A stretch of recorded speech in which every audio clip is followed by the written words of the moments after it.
हम सब जानते हैं कि जब देश की आजादी हम सबको प्राप्त हुई और जमींदारी का एक दौर समाप्त करने के लिए तो जमीन की जमींदारी गई।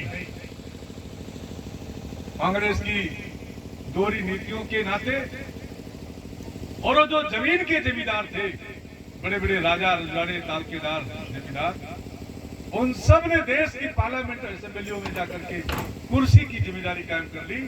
और आज वह जो कुर्सी के जमींदार बने, उन्होंने कांग्रेस पार्टी की सरकार के तमाम पदों पर रह करके अपने हितों की बात करने के लिए देश की पार्लियामेंट में भी और देश की असेंबलियों में भी अलग अलग तरीके की संविधान और उसमें संशोधन करते रहे।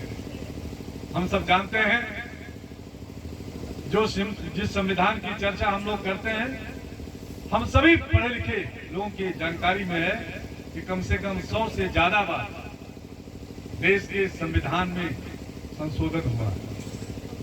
एक बार संशोधन होता है, एक तरह का संशोधन सामान्य बहुमत से होता है। दूसरा संशोधन हम आप जानते हैं वो विशेष बहुमत से होता है, और तीसरा संशोधन 2/3 बहुमत से होता है।